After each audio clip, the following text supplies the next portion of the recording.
अमिताभ बच्चन का ऑरा अपने प्राइम में सच में किसी और ही लेवल पर रहा होगा ना, कि आज के टाइम में हर हीरो बच्चन ही बनना चाहता है, जिसमें फैन फॉलोइंग की भी बात नहीं है। वो जो सिनेमैटिक ड्रेड फील होना चाहिए, आजकल की फिल्में कितना भी ट्राई कर ले, चाहे वो एक्शन से या फिर वॉयलेंस से, उस ड्रेड को रिक्रिएट नहीं कर पाती।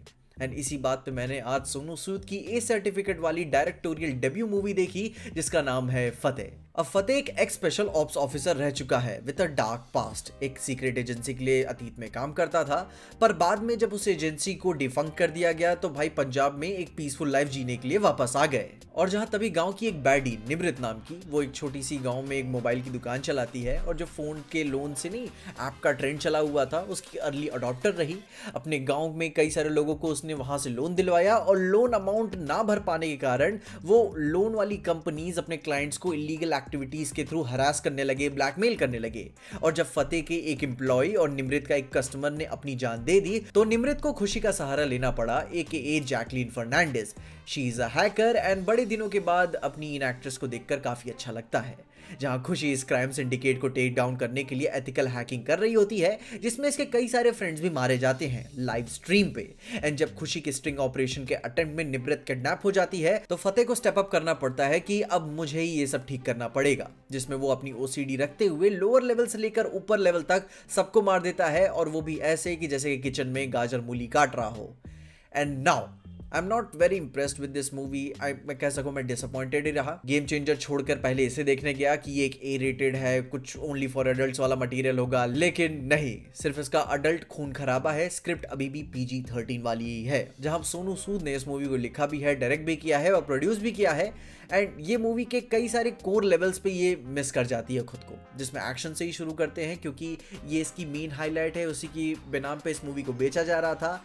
एंड विजिबल है कई सारे लेवल्स पे कि ये जॉन विक से कई सारे मूवमेंट्स इंस्पायर्ड रखे हुए हैं और रिक्रिएट भी किए हुए हैं। पर इनका कोई भी एक्शन सीक्वेंस मेरे लिए लैंड नहीं करता, क्योंकि इट्स नॉट कॉन्सिक्वेंशियल। अपना हीरो सिर्फ और सिर्फ एक तरफ की लड़ाई लड़ रहा होता है। वो कमरे में ग्लॉक्स लेके घुस जाता है और बस लोगों को मारना शुरू, जिसमें सामने से कोई हेंचमैन कभी कभार थोड़ा सा इंपैक्ट उसे दे देता है, पर वो भी कुछ ऐसा नहीं है कि आपको थोड़ी सी भी टेंशन फील हो, या फिर अपने फतेह को भी थोड़ी सी भी टेंशन फील हो।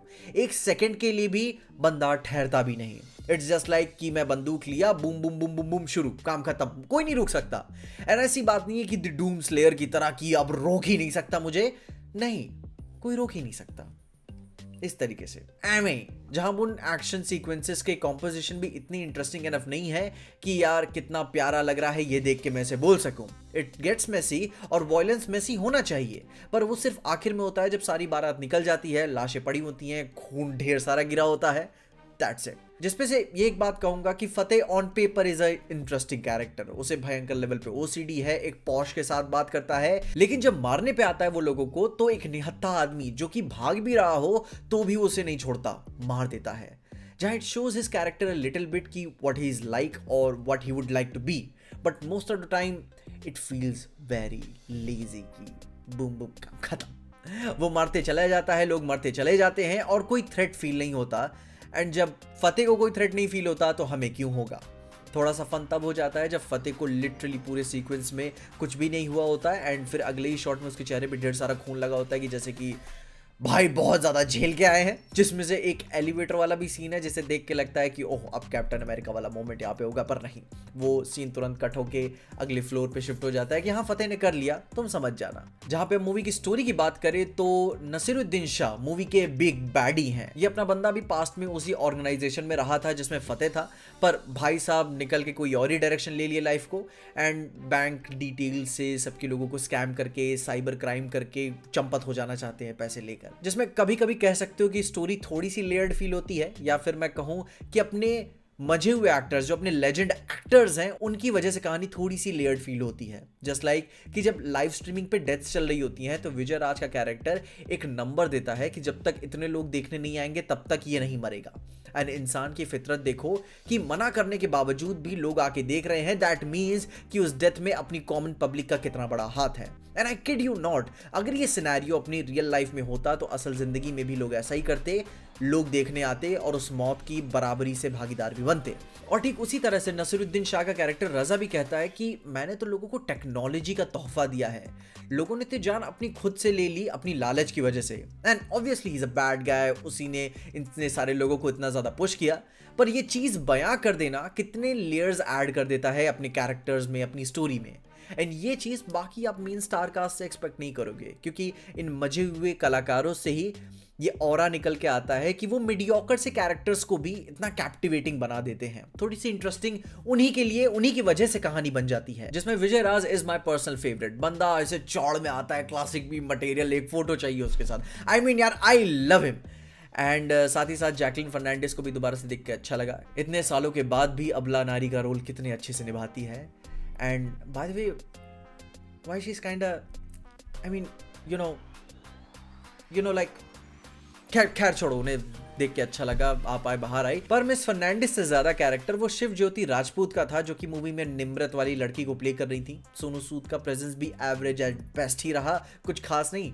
एंडिंग थोड़ी सी स्पेशल कर दी थी, आई मीन जो रोम कॉम वाला एंगल था, थोड़ा सा टिपिकल सा, थोड़ा सा अलग था, तो थोड़ा सही लगा। अब बाकी मूवी में ऐसा कुछ है नहीं कि मैं कह सकूं कि आई एंजॉयड दिस मूवी। कभी भी एक तरफा मैच देखकर किसी को भी कभी मजा नहीं आती।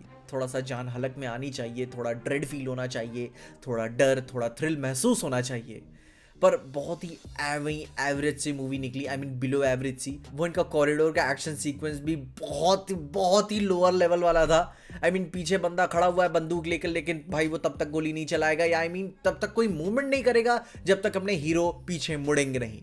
And to a certain extent it was very disappointing, क्योंकि मूवी को आपने अपने एक्शन और वायलेंस के बिना पे ही बेचने की काफी ज्यादा कोशिश की थी। एंड यही इसकी सबसे बड़ी कमजोरी निकली। इनके फ्रैक्चर्ड कैरेक्टर्स के साथ एक्शन कॉन्सिक्वेंशियल, स्टार्टलिंग, मेसी और एक नैरेटिव पर्पस इनको देना चाहिए था कि हाँ कुछ इंपैक्ट तो पड़े उसका, थोड़ा सा हिल जाए अपना क्रेटोस की, यार what the this was a challenge for me. ये कोई चैलेंज नहीं था उसके लिए, बस हो गया।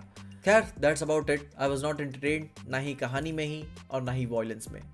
बाकी एज अ पैलेट क्लेंजर के तौर पे मैं जेसन स्टैटम की दी बी कीपर दोबारा से देखना चाहूँगा। एंड अगर तुमने ये मूवी देख ली है तो अपने एक्सपीरियंसेस मुझे कमेंट्स में ज़रूर बताना। बाकी तब तक के लिए देखते रहना पीजे एक्सप्लेन।